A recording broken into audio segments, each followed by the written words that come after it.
우리를 사랑하시고 우리에게 은혜 주시기 원하시는 우리 아버지 하나님의 능력과 도우심이 지금부터 영원까지 함께 하시기를 예수 그리스도의 이름으로 축원합니다. 제가 예전에 대학원, 한신대학교 대학원에서 신학을 공부할 때 그때 1996년 가을로 생각을 합니다. 그때 아주 공전의 히트를 쳤던 드라마가 한 편이 있습니다. 바로 MBC에서 16부작으로 방영했던 애인이라는 드라마였습니다. 그 드라마 여주인공이 황신혜 씨였고 그 드라마 남자 주인공이 다들 아시네요. 역시 히트쳤던 드라마 맞는 모양입니다. 남자 주인공이 유동근 씨였지요. 그 당시에 이 드라마의 내용은 이미 결혼해서 가정을 이룬 남녀가 따로따로 가정을 이룬 남녀가 애인처럼 그렇게 지내는 이야기였습니다. 그 당시에 이 드라마가 정말 유명해져서 예전에는 사람들이 전부 양복 안에 흰색 셔츠만 입었는데 그때 드라마 주인공이던 유동근 씨가 이 하늘색 이 컬러 셔츠를 입고 나와서 그 뒤부터 사람들이 컬러 셔츠를 입는 그런 유행이 일어나기도 했습니다. 이 드라마가 히트를 할 때 많은 가정을 이룬 남녀들이 하는 말이 결혼해도 애인 하나 없는 남자나 여자는 바보다, 팔푼이다 하는 그런 말이 유행할 정도였습니다. 그때 만들어져서 지금까지 유행하는 말이 하나 있지요. 바로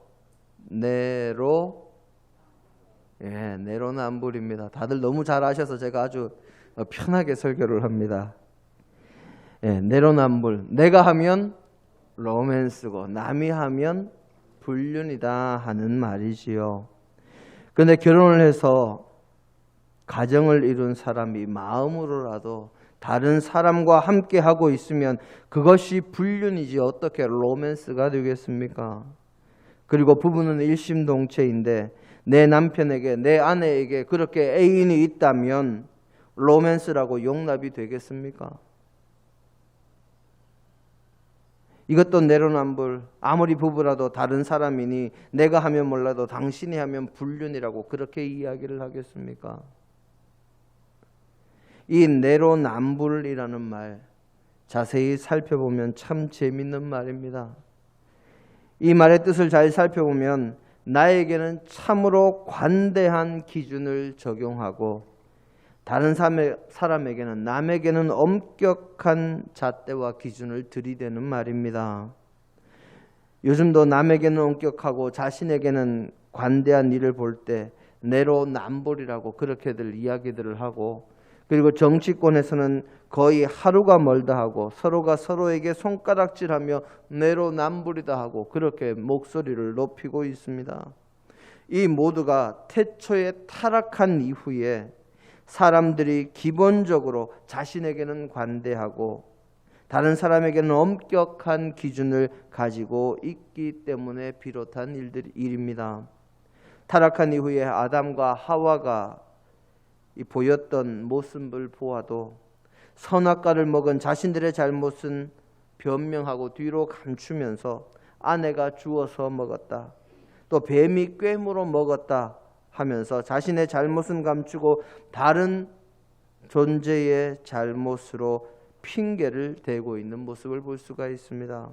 서로에게 책임은 떠넘기고 좋고 편리한 것 그리고 권리는 자신이 가지려는 그런 타락한 인간 본연의 모습이 바로 이런 내로남불의 모습이요 사탄에게 굴복한 인간의 모습이요 절대 구원받지 못할 모습이 바로 이런 모습입니다. 하지만 하나님께서는 이런 내로남불과 같은 다른 사람에게는 엄격하고 자신에게는 관대한 이중 기준을 기뻐하지 않으시고 참으로 싫어하시는 분이십니다. 이런 것들을 참으시지 않는 분이 하나님이시지요. 하나님은 사람들의 모든 삶의 기준이 타인에게는 엄격하고 나에게는 관대한 그런 것을 원하지 않으십니다. 뿐만 아니라 대상이 나이냐 남이냐에 따라서 기준이 달라지는, 그래서 자신의 이익을 위한 이중 기준은 하나님께서 기뻐하지 않으시고 싫어하시는 일입니다. 유대인들이 성경에 버금가는 권위를 부여하고 자신들의 삶의 기준으로 삶으며 지혜를 얻고 있는 책, 그리고 랍비들이 유대인들을 가르치는 근거가 되는 책이 바로 탈무드입니다. 학자에 따라서는 신약 성경에 자주 나오는 장로들의 전통을 탈무드다라고 이야기하는 학자도 있습니다. 어쨌든 탈무드에도 이 두 가지 기준에 대한 이야기가 기록된 것이 있습니다. 사실 탈무드는 이스라엘 백성들의 삶 전반에 대해서 여러 가지를 아주 세세하게 기록하고 있는데, 그 장사, 상업에 대한 부분만은 그 이야기하는 내용이 아주 짧습니다. 뭐라고 되어 있는가 하면 주머니 속에 두 가지 추를 가지지 말아라, 두 가지 이중 기준을 가지지 말아라 하고 그렇게 이야기를 합니다. 바로 이 말은 자기가 물건을 살 때는 무거운 추나 되가 큰 것, 에바라고 성경은 표현합니다만은 우리식으로 바꾸면 되가 되겠지요. 큰 되를 사용해서 남의 물건을 가볍거나 적은 것처럼 그렇게 보이게 만들고, 내가 물건을 팔 때는 가벼운 추나 작은 되를 사용해서 물건이 무겁거나 또는 많은 것처럼, 양이 많은 것처럼 보이도록 해서 이익을 취하는 그런 모습을 가지지 말라 하는 것입니다. 그리고 성경은 이 신명기서 25장 13절에 이런 이중 기준에 대해서 경고하고 있습니다. 신명기서 25장 13절의 말씀 우리 함께 보겠습니다.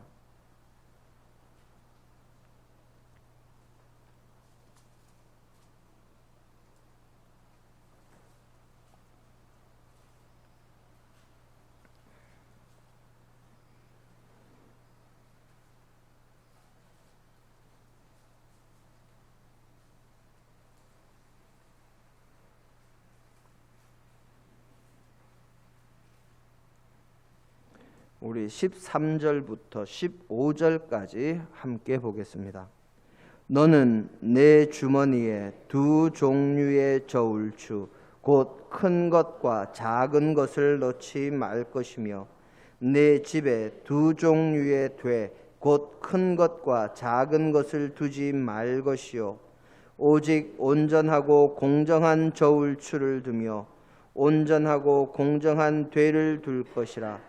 그리하면 내 하나님 여호와께서 내게 주시는 땅에서 내 날이 길리라. 아멘.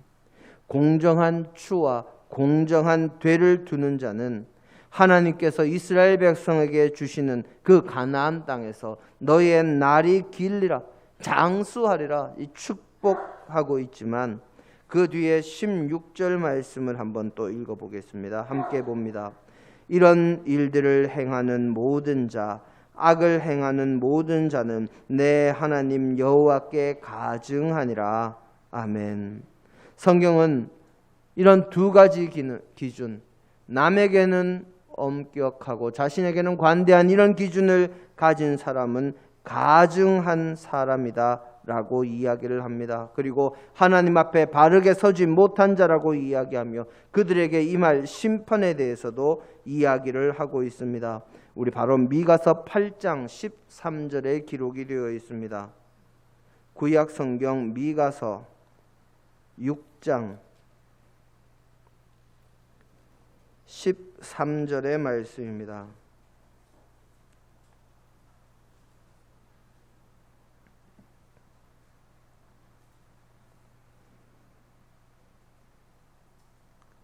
미가서 6장 13절의 말씀 제가 봉독해 올립니다. 그러므로 나도 너를 쳐서 병들게 하였으며 내 죄로 말미암아 너를 황폐하게 하였나니, 그 뒤로 조금만 더 읽어보겠습니다. 네가 먹어도 배부르지 못하고 항상 속이 빌 것이며 내가 감추어도 보존되지 못하겠고 보존된 것은 내가 칼에 붙일 것이며 내가 씨를 뿌려도 추수하지 못할 것이며 감람 열매를 밟아도 기름을 내 몸에 바르지 못할 것이며 포도를 밟아도 술을 마시지 못하리라. 아멘. 이 앞에 어떤 내용이 있는가 하면 바로 축소시킨 가증한 에바가 있느냐, 부정한 저울이나 거짓 저울추가 있느냐 하고 이야기를 하고, 그런 일을 행하는 자에게는 이런 징계가, 이런 벌이 임할 것이다 하고 그렇게 이야기를 하고 있습니다. 이런 두 가지 기준을 가지고 있다가 하나님의 징계를 당한 사람이 또한 성경에 기록이 되어 있습니다. 예전에 바로 너라는 제목으로 설교한 내용입니다마는 바로 다윗의 이야기가 이런 두 가지 기준을 가지고 있다가 하나님 앞에서 벌을 받았던 이야기이지요. 다윗이 햇사람 우리아의 아내 밧세바를 취한 일에 대한 이야기를 우리는 다 잘 알고 있습니다. 지금 우리라면 그런 잘못을 저지른, 옛날에는 왕이니까 지금은 대통령입니다만, 그런 권력자에게 직언을 할 수 있을까 한번 생각을 해봅니다. 나단 선지자도 그래서였는지 이 성경에서 나단 선지자가 다윗 왕에게 직언을 하지만 바로 하지 못하고 다른 이야기로 돌려서 하는 것이 기록되어 있습니다. 성경을 보면 나단 선지자가 마치 다른 사람의 이야기인 것처럼 다윗 왕에게 이야기를 들려줍니다. 어느 지역에 양을 99마리 가지고 있고 다른 가축도 많이 가진 부자와 다른 것은 아무것도 없고 오직 양 한 마리만 가진 가난한 사람이 바로 이웃에서 살고 있었는데, 어느 날 부잣집에 손님이 오자 부자가 자신의 가축은 그냥 두고 가난한 사람이 애지중지 기르던 양을 잡아서 손님을 대접했다고 나단 선지자가 이야기를 합니다. 이 이야기를 들은 다윗 왕이 분노하면서 외칩니다. 그런 사람은 죽어야 마땅하다. 그리고 불쌍히 여기는 마음 없이 그런 일을 행했으니 가난한 자에게 4배로 갚아주는 것이, 4배로 배상하는 것이 마땅하다 하며 하나님의 율법에 근거해서 아주 명쾌하게 판결을 내리고 지금 당장이라도 그런 일을 행한 부자를 찾아서 자신의 판결을 시행하려는 그런 모습을 보였습니다. 그때 나단 선지자가 한 말이 그 부자가 바로 당신입니다 하는 말입니다. 이 말 한마디에 다윗이 바로 그 자리에서 얼어붙습니다. 다윗을 향한 나단 선지자의 말이 계속해서 이어지지요. 하나님께서 다윗 왕에게 아내와 첩을, 비와 빈을 여러 주었는데 어째서 하나밖에 없는 남의 아내를 탐했으며 또 그 남편이 죽도록 다른 사람에게 사주하는 그런 악행을 저질렀는가 하고 책망합니다. 다윗이 그 자리에 꼬꾸라져서 무릎 꿇고 회개하는 모습을 보이자 나단 선지자가 이어서 이야기합니다. 다윗 왕이 회개함으로 하나님께서 죄를 사하시기는 하시지만 죄에 대한 대가는 치러야 한다고, 결국 그 일 후에 불륜으로 낳은 아이는 죽고 다윗의 아들인 압살롬의 반역이 일어나서 나단 선지자가 했던 말대로 다윗은 자신의 죄에 대한 모든 죄의 대가를 치르게 됩니다. 이처럼 하나님께서는 이중 기준, 두 가지 잣대, 남에게는 엄격하고 자신에게는 관대한 그런 기준을 싫어하시는 분이십니다. 그리고 그 두 가지 잣대, 두 가지 기준에 대해서는 반드시 보응을 하시는, 이 보응, 되갚아 주시는 분이십니다. 그런데 오늘 우리의 본문 말씀은 세상 사람들 말로 똑같이 이중 기준, 두 가지 기준을 이야기하고 있습니다. 오늘 우리의 본문 말씀은 의사요 사도 바울의 선교에 동참했던 이 누가가 데오빌로 각하, 데오빌로는 데오는 하나님이라는 뜻이고 빌로는 필로스, 사랑이라는 뜻입니다. 그래서 하나님을 사랑하는 각하라고 되어 있으니까 어떤 사람인지는 정확하게 알 수 없지만 하나님을 사랑하는, 그리스도를 믿기 시작하는, 예수님을 그리스도라고 믿기 시작하는 높은 지위를 가진 이 사람에게 예수 그리스도의 탄생과 그리고 그의 일생과 여러 가지 기적과 이사와 죽으심과 부활에 대해서 자세하게 써서 보낸 이 책이 바로 이 누가복음입니다.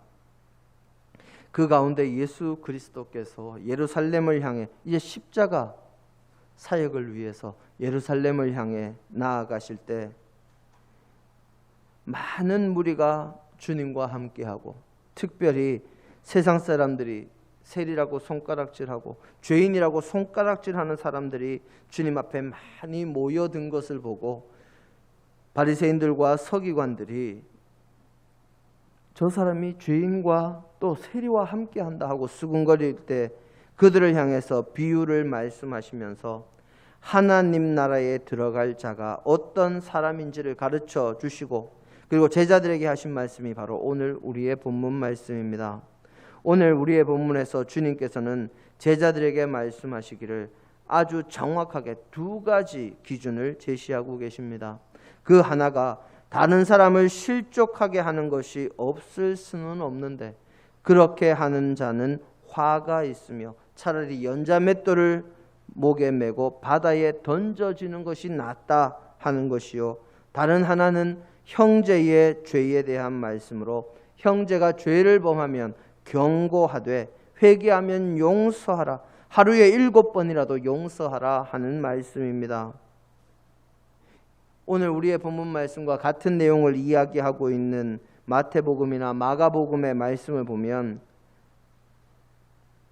오늘 우리의 본문 말씀에 눈이 범죄하면 눈을 뽑고, 손이 범죄하게 하면 손을 찍어버리고, 발이 범죄하게 하면 다리를 찍어버리라, 장애가 있는 몸으로 천국에 들어가는 것이 온전한 몸으로 지옥에 들어가는 것보다 낫다고 하는 말씀이 더 포함이 돼서 기록이 되어 있습니다.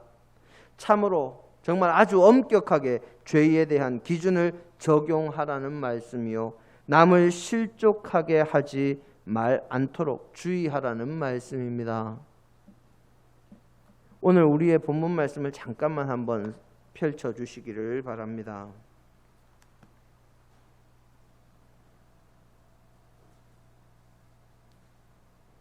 오늘 우리의 본문 말씀 가운데 이 성경에 절 나누는 것이 사실 조금 원래 신학자들이나 성경을 잘 아는 사람이 나눈 것이 아니라 인쇄업자가 이 장과 절을 나누다 보니까 17장 1절부터 2절 그리고 너희는 스스로 조심하라 까지가 한 절로 들어가야 되는데, 그리고 만일 내 형제가 하고 이렇게 두 개가 내용이 달라지는데 1절과 2절 그리고 3절에 너희는 스스로 조심하라 이 말씀은 오히려 앞에 있는 내용에 붙는 것이 나은데 그것이 뜻을 명확하게 하는 것인데 이 뒤로 나뉘어져 있어서 우리가 읽으면서 오히려 뜻을 이해하는데 방해가 되고 있습니다. 나중에 읽으실 때 이 부분을 앞쪽으로 붙여서 읽으시면 이 말씀을 이해하시는데 더 도움이 되겠습니다. 자, 오늘 우리의 본문 말씀에 형제가 잘못했을 때 대해서 어떻게 할 것인가 하는 것을 이 앞에는 너희가 잘못하지 않도록 주의하라 하시고, 형제가 잘못했을 때 어떻게 할 것인가에 대해서 이어서 이야기를 하시는데, 형제가 범죄했을 때 어떻게 할 것인가 하는 것을 다른 복음서에서는 오늘 우리의 본문 전반부의 1절과 2절의 말씀과는 다른 자리에서 이야기를 주님께서 선포하고 계시는데, 오늘 우리의 본문 누가복음에서는 같은 자리에서 한 번에 말씀하신 것으로 되어 있습니다. 상황은 다르게 묘사되어 있지만 그 내용은 같습니다. 형제가 자신에게 잘못한 일에 대해서 하루에 7번 혹은 70번씩 7번이라도 용서해 주어라 하는,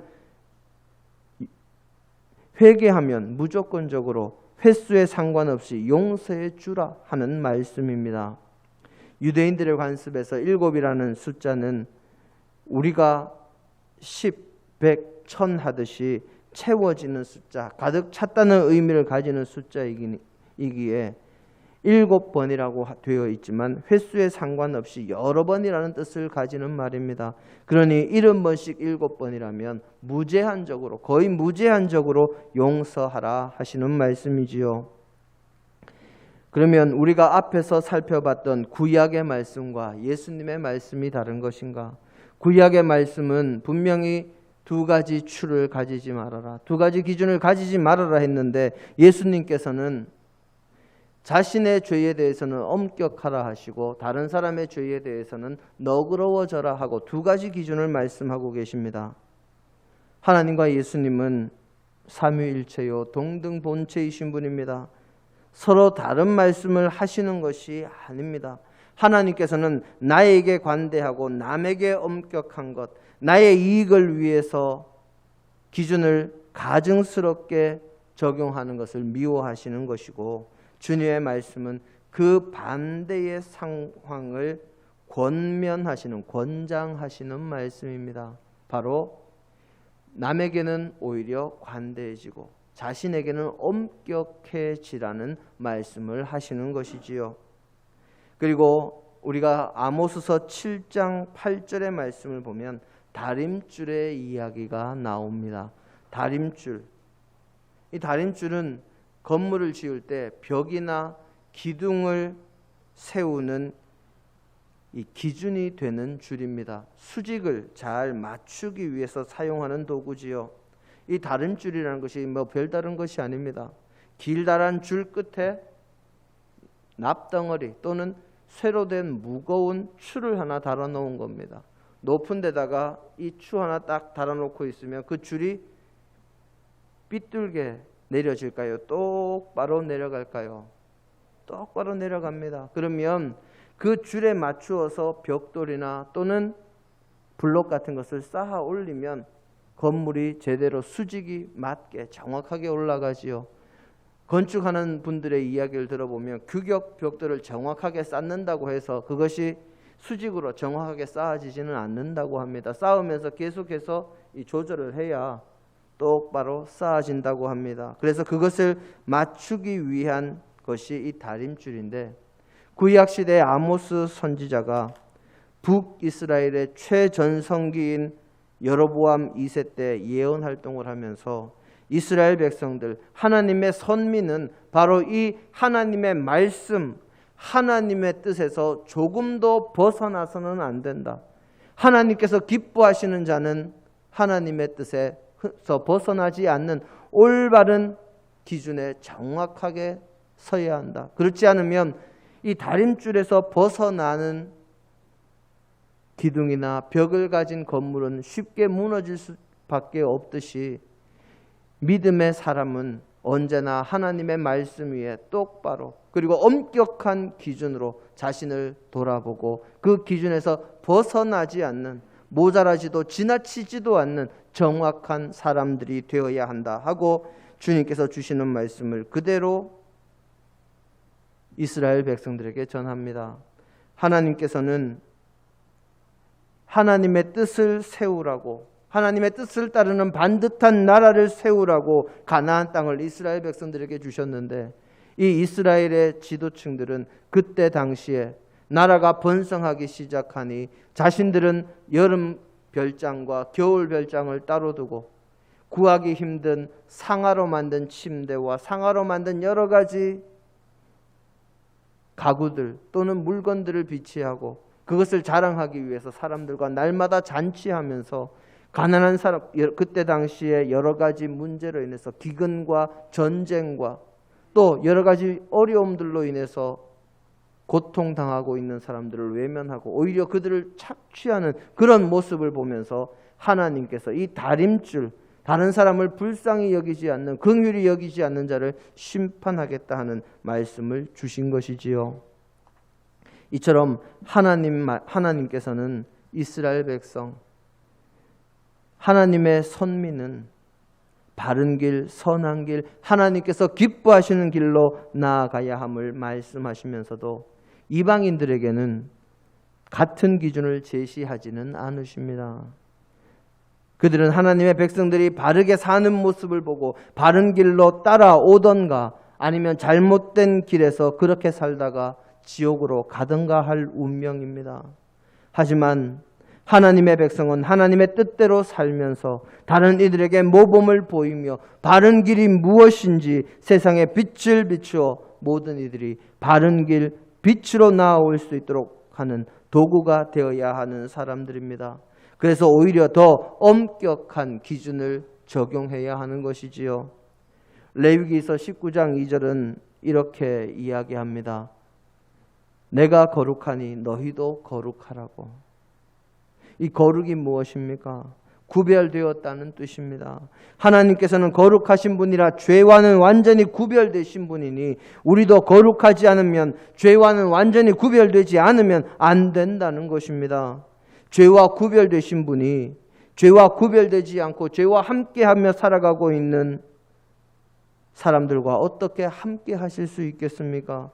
그래서 하나님께서는 다른 이방인들, 세상의 사람들은 적당히 살아도 믿음의 사람, 하나님의 나라의 백성, 택하신 민족에게는 거룩하라 하는, 죄와는 완전하게 구별되는 삶을 살아라 하는 말씀을 주십니다.